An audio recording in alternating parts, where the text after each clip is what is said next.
ایسے ہیں جن کی قربانی قبول نہیں ہوتی، 3 لوگوں کی قربانی قبول نہیں ہوتی۔ ان کے ہاتھوں ذبح ہونے والا جانور انہی بد دعائیں دیتا ہے، انہی گالیاں دیتا ہے۔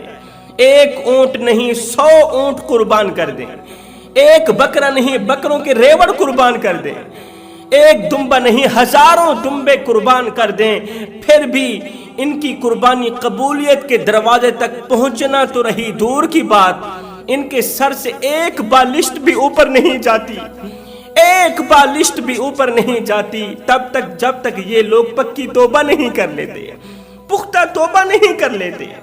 یہ 3 گناہ کرنے والے لوگ جب اللہ کے حضور سر جھکاتے ہیں، نمازیں پڑھتے ہیں، عبادت کرتے ہیں، قربانیاں کرتے ہیں، لاکھوں کروڑوں روپے کے مہنگے جانور خرید کر قربانیاں کرتے ہیں، اللہ تعالیٰ ان کی قربانیاں ان کے منہ پہ مار کے کہتا ہے، ان کی تمام عبادات ان کے منہ پہ مار کے کہتا ہے، او نادانو، تمہارے اندر ان 3 گناہوں کی شکل کا جو کتا بیٹھا ہے، پہلے یہ کتا تو باہر نکالو۔ ان 3 گناہوں کی نحوست کا تمہارے اندر جو کتا بیٹھا ہے، تم نے اپنے اندر جو کتا بٹھا رکھا ہے، جو کتا تمہاری کسی بھی عبادت کو قبول نہیں ہونے دیتا، تمہاری قربانی کو قبول نہیں ہونے دیتا، پہلے وہ کتا تو باہر نکالو۔ جب تک وہ کتا تمہارے اندر رہے گا، جب تک ان 3 گناہوں کی نحوست تمہارے اندر موجود رہے گی، اس وقت تک تمہاری قربانی قبول نہیں ہوگی۔ تم لاکھوں کروڑوں روپے کے جانور خرید لو، قربان کر ڈالو، میں رب قبول نہیں کروں گا۔ اور ہاں، اگر تم توبہ اور استغفار کے ذریعے، پختہ توبہ کے ذریعے اس کتے کو باہر نکال لیتے ہو، تو پھر لاکھوں کروڑوں روپے کے جانور خریدنے کی ضرورت نہیں ہے۔ تم میرے نام پر 1 مرغی بھی قربان کرو گے، پھر چھوٹا سا بکرا بھی قربان کرو گے، تو میں رب قبول کروں گا۔ پھر میں رب تمہاری چھوٹی سی چھوٹی دعوت کو بھی قبول کروں گا۔ پھر تم جو مانگتے جاؤ گے، میں رب تمہیں عطا کرتا جاؤں گا۔ آخر وہ کون سے 3 گناہ ہیں جو قربانی جیسی عظیم عبادت کو بھی قبول نہیں ہونے دیتے؟ پہلا گناہ جوانوں، کسی کا جینا حرام کرنے والے لوگ قربانی کا جانور مت خریدیں۔ کسی کو دکھ دینے والے لوگ بکرا مت خریدیں قربانی کے لیے۔ کسی کا جینا حرام کرنے کا مطلب کسی کی زندگی میں سے سکون، چین و قرار چھین کر ان کی زندگی کو پریشانیوں کے سمندر میں غرق کر دینا، ان کی زندگی کو ٹینشنوں کی دلدل میں پھنسا دینا، اسے کہتے ہیں کسی کا جینا حرام کرنا۔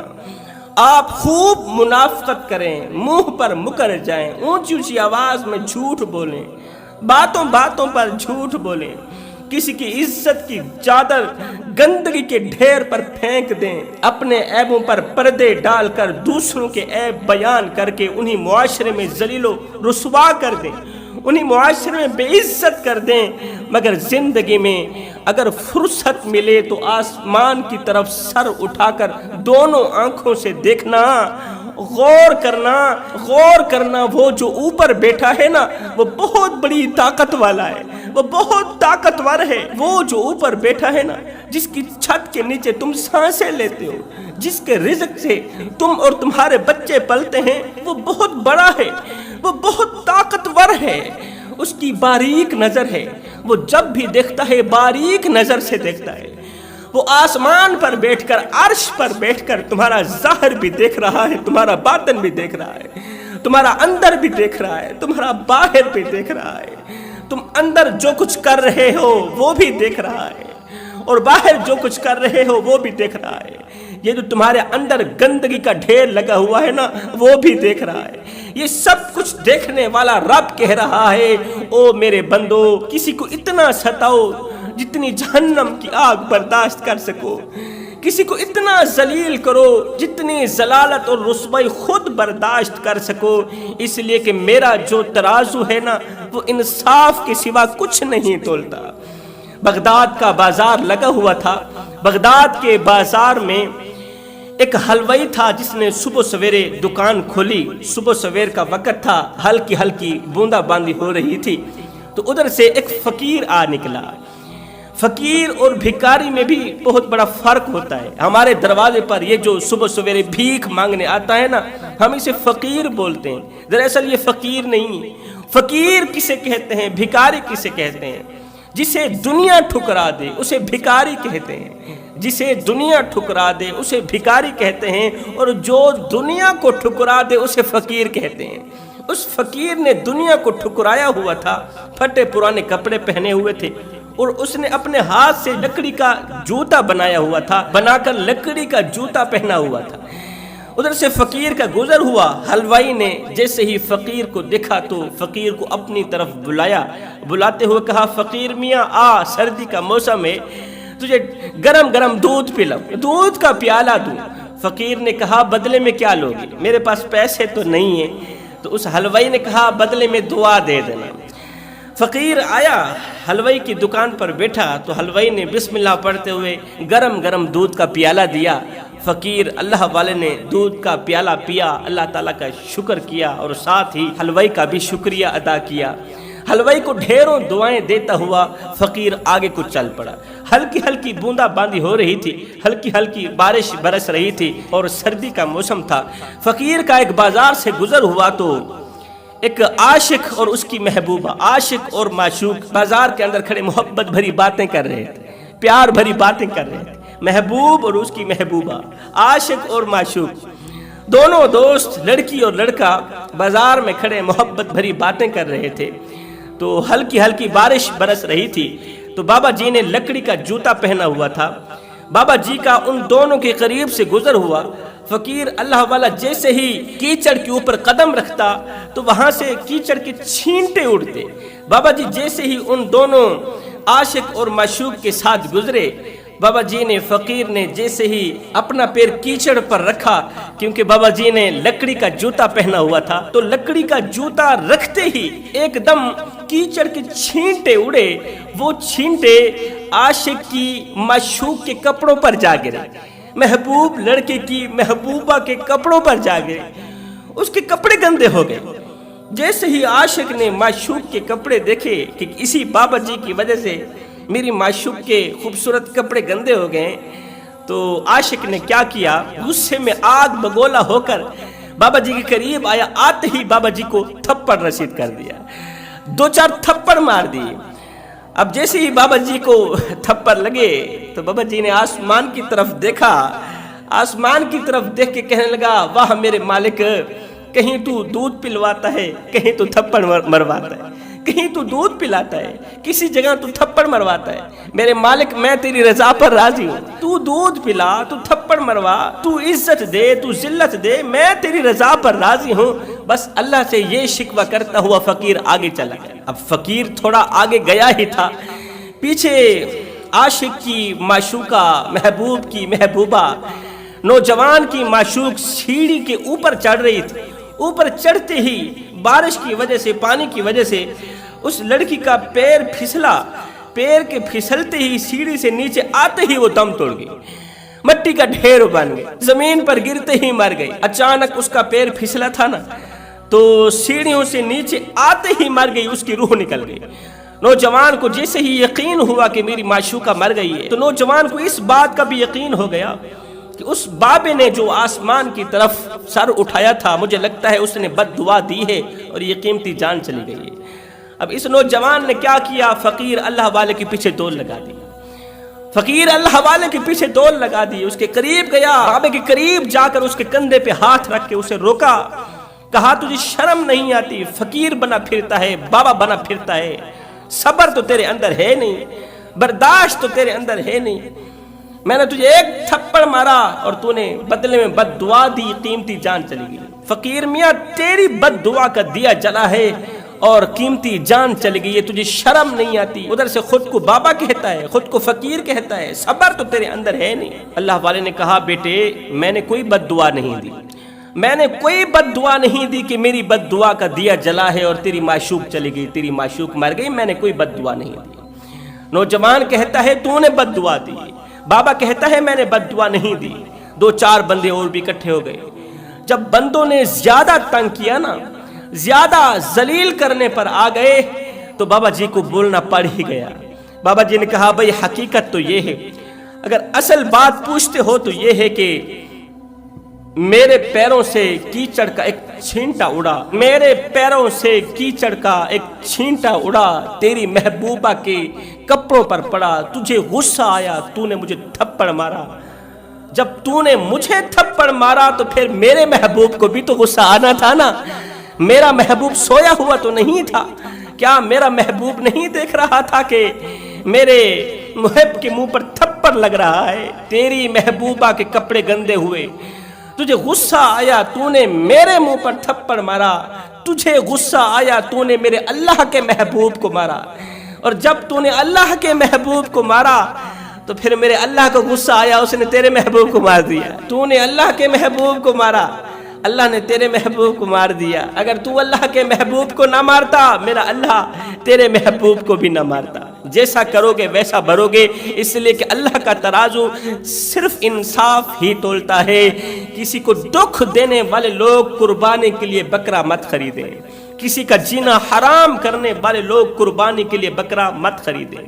دوسرا گناہ جو بہت بڑا گناہ ہے، سود کا کاروبار کرنے والے لوگ بھی قربانی کے لیے جانور مت خریدیں۔ سودی انسان قربانی کے لیے جب جانور کے اوپر چھرا پھیرتا ہے نا، تو جانور سودی انسان کے حق میں بد دعائیں دیتا ہے، بد دعائیں کرتا ہے، اللہ سے رو رو کر عرضیاں کرتا ہے، اللہ یہ گندا اور ذلیل اور گھٹیا انسان میری گردن پر چھرا پھیرنے آ گیا ہے۔ رسول کریم صلی اللہ علیہ وسلم نے فرمایا، صحابہ مجھے بتاؤ کیا کوئی اپنی ماں سے زنا کرنا پسند کرے گا؟ کوئی اپنی ماں سے گناہ کرنا پسند کرے گا؟ ایک دم صحابہ کرام کانپ اٹھے، صحابہ کرام کے پیروں تلے زمین نکل گئی، کانپ کر کہنے لگے، تھرا کر کہنے لگے، عرض گزار ہوئے، یا رسول اللہ کوئی بھی انسان ماں کے ساتھ گناہ کرنا پسند نہیں کرے گا، اگر کرے گا تو تباہ و برباد ہو جائے گا، ذلیل و خوار ہو جائے گا۔ گھٹیا سے گھٹیا انسان بھی ہر ایک گناہ کر سکتا ہے، مگر اپنی ماں سے زنا کرنے والا گناہ نہیں کر سکتا، اتنا بڑا گناہ نہیں کر سکتا۔ یہ سننے کے بعد میرے رسول کریم صلی اللہ علیہ وسلم نے فرمایا، صحابہ سود کا کاروبار، سود کا مال کھانا، سود کے کاروبار سے اپنی اولاد کو حرام کا لقمہ کھلانا، یہ بوڑھی ماں سے زنا کرنے سے بھی بڑا گناہ ہے۔ سود کا کاروبار ماں سے زنا کرنے سے بھی بڑا گناہ ہے، ماں سے گناہ کرنے سے بھی بڑا گناہ ہے۔ سب کچھ کرنا، سود کے قریب نہ جانا۔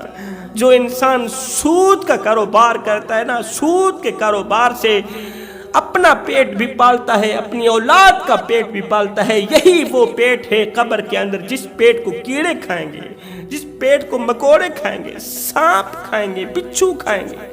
صحابہ کرام کا دور تھا۔ آؤ میں تمہیں ایک عبرت ناک واقعہ سناتا ہوں۔ اس واقعے نے لاکھوں کروڑوں بھٹکے ہوئے نوجوانوں کی زندگی بدل ڈالی۔ صحابہ کرام کا دور مبارک تھا۔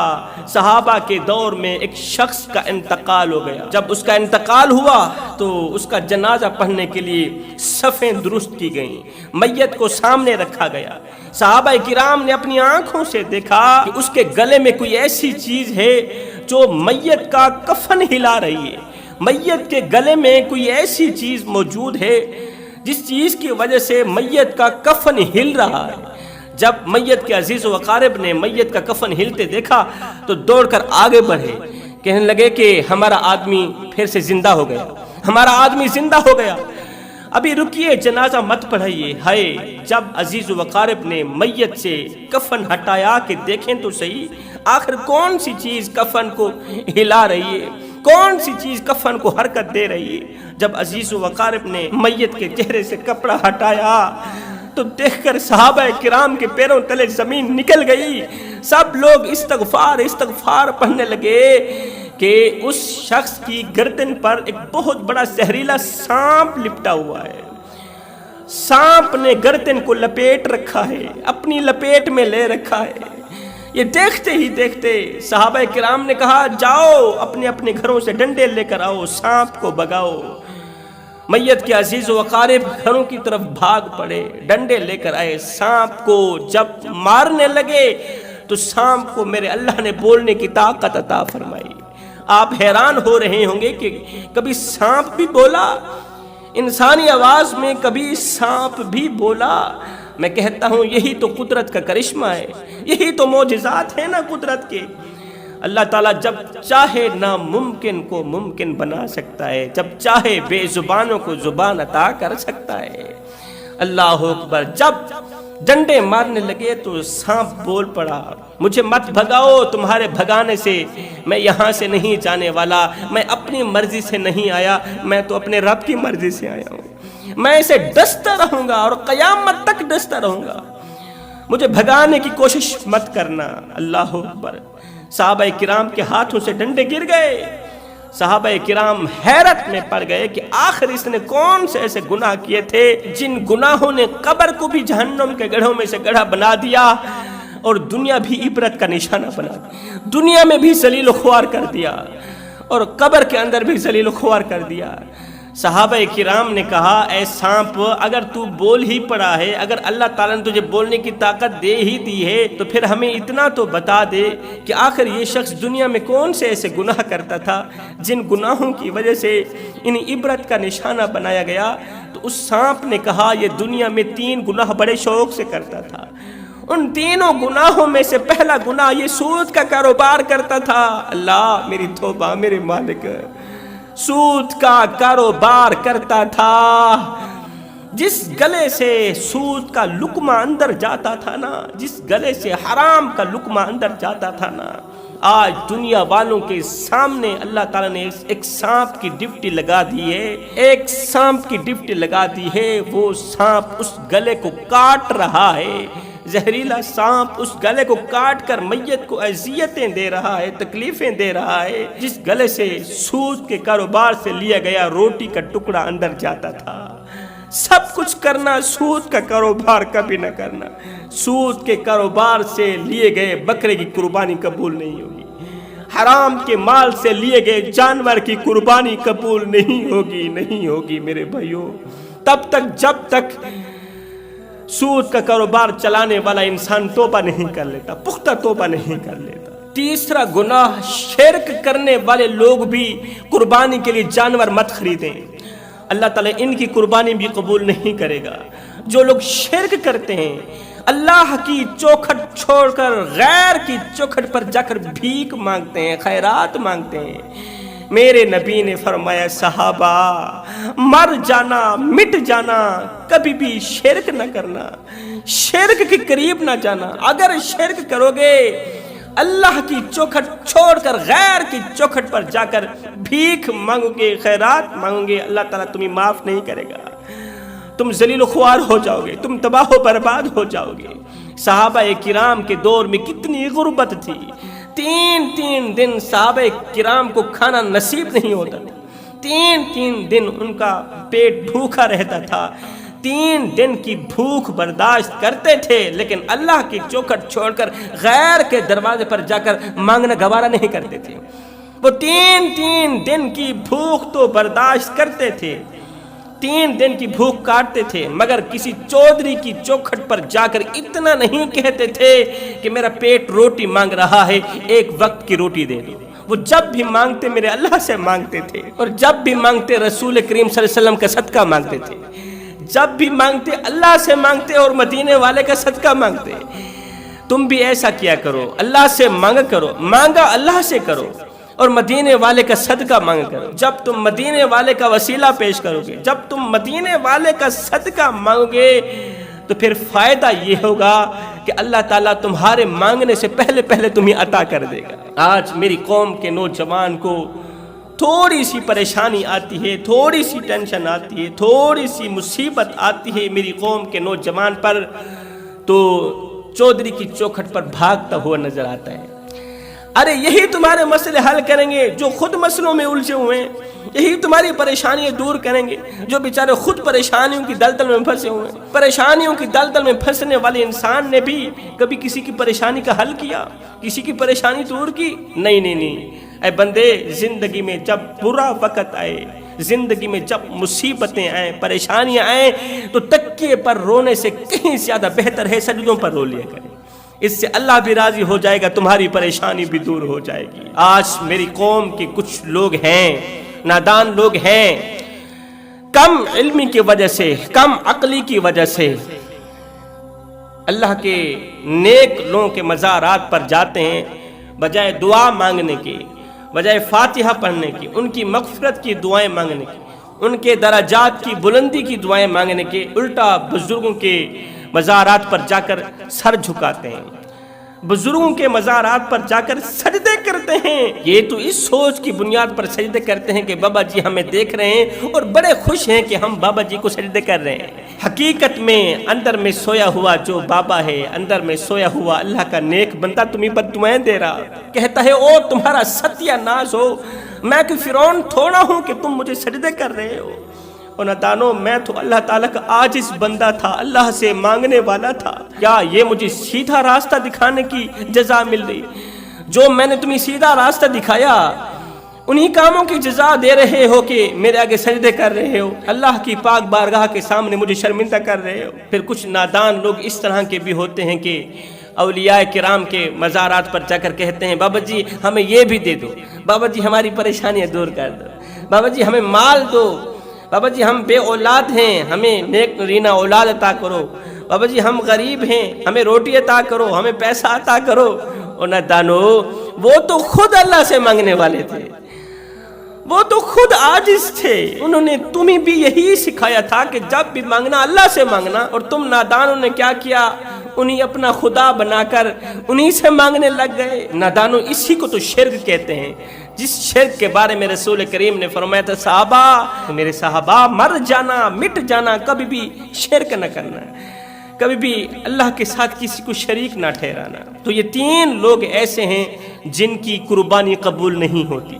نمبر ایک، کسی کا جینا حرام کرنے والا، نمبر دو، سود کا کاروبار چلانے والا، حرام کھانے والا، اپنی اولاد کو حرام کھلانے والا، نمبر تین، شرک کرنے والا۔ ان تین لوگوں کے علاوہ ہر ایک انسان